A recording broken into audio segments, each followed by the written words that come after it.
Welcome electronics students. In this video I'll be demonstrating a quick way to use a set of series resistors and a 9-volt battery to provide a DC power supply if you happen to find yourself without a power supply, or you have one that does not provide adequate current, or you don't find yourself in possession of a good potentiometer or variable resistor that would otherwise meet that need. So, as everyone knows, a bunch of series resistors can be used to create a voltage divider. And for this exercise, we will be dividing our nominal 9 volts from our battery source in several ways to provide us with a different range of resistances. So what I have here is 2 rows of resistors. They're all the same value on each row. So over on this row I have 12K resistors all in series, and I have 1, 2, 3, 4, 5, 6 of them. And then I have 10 or 12 1K resistors on this side. And I have my battery hooked up with a couple of alligator clips to allow me to attach it to my proto board. I will be attaching the positive lead of the battery, so my conventional current flows out this lead. I'm using this clip and a bare wire, single strand, to attach to my proto board, and I'm going to do the same thing on the other side. I'm going to clip to this end. So that's my negative. So basically I will have, if I attach another lead between this point and any one of my my resistors, I can draw off the voltage drop over one or more of these resistors, and then that can power another circuit. So in order to keep track of what my actual voltage is that I'm getting, that I want, I'm going to use my voltmeter. So I'm going to measure the voltage between my negative battery lead, which is hooked up here. I'm going to turn on my other camera. So I will be holding up my multimeter. Right now it is on DC volts, and since I don't have the positive hooked up to anything, it's not measuring anything yet. So what I'm going to do is I'm going to take the positive lead of my battery, here, showing it on both cameras, and I'm going to place it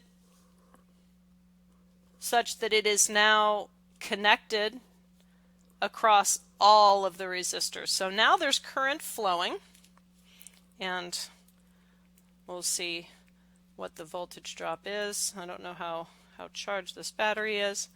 So you can see I'm getting 8.77 volts. Now this is a fairly high impedance circuit. I've got 1, 2, 3, 4, 5, 6 times 12, so 72K plus probably another 10K of all of my 1K resistors. So 82K, that's a fairly high impedance circuit. So I'm getting pretty close to the nominal 9 volts. But what if I don't want 8.77 volts? How would I draw off just a portion of that? Well, I'm going to take a couple of extra leads. I'm going to leave the current flowing, but I'm going to stop measuring it. So I'm going to unclip my multimeter from the positive lead of the battery, and I'm going to attach it to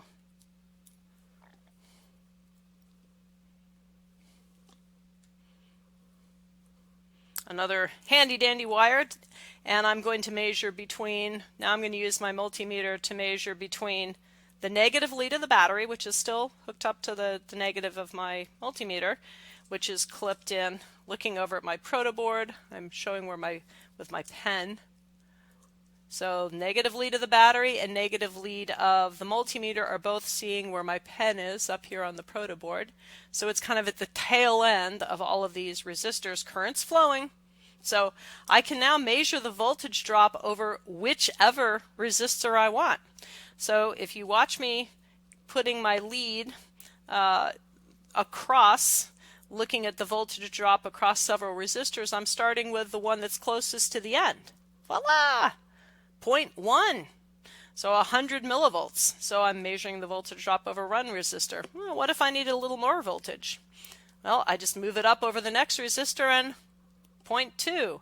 So I can stepwise adjust the voltage that I get on my red lead, which I'm wiggling on the protoboard camera, every time I want to change in steps of 100 millivolts.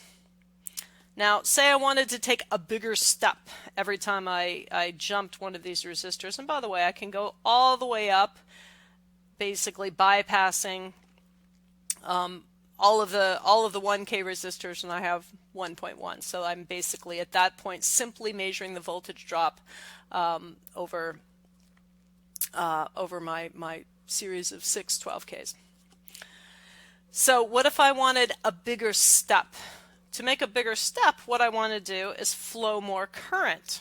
So in order to do that, I would change the attachment point of my battery. When you can see me grabbing my red lead on the protoboard, I'm going to leapfrog 2 of my 12K resistors. So now I've lowered the overall resistance in that series by 24K, so there's more current flowing, so there's more voltage being dropped over each individual resistor, V equals IR. So I'm going to apply Ohm's law. So now if I put my probe over, you can see me wiggling it on the protoboard, I put it to where I'm looking at the voltage drop over just that last 1K resistor. Rather than having 0.101, I have 0.145. There's more current flowing, so I'm getting more voltage drop over each resistor. So if I needed to increase in steps, I could take my probe and keep marching all the way up my chain of resistors and measure the voltage drop over an increasingly large number of them. So it's additive. Since the resistors are in series, their voltage drops are additive. So I can keep doing the same thing. So the more of the 12K resistors that I bypass over here on this side of my protoboard, the more I alter my voltage divider itself, and the more I change the size of the step of what I'm kind of harvesting off with my probe. So now I've bypassed all of the 12Ks, so I should have some pretty big steps because there's a lot more current flowing. So you can see now I have almost 0.8 volts with each step, so I can really march it up as I go from one to the other. So this is, I'm going to disconnect my battery now, so now I'm not reading anything, and I will stop my integrated web camera to save some bandwidth. So, but the point that I've tried to show here is that even if you don't have a DC power supply, and if you're using, in the case of a USB oscilloscope and function generator like our Picoscope 2204, that does not have a lot of current capability, you can always use something as simple as a 9-volt battery or any battery and some series resistors and create a stepwise power supply. So you can think about changing which voltage signal you want to take, like turning a pot or turning the knob on your DC power supply.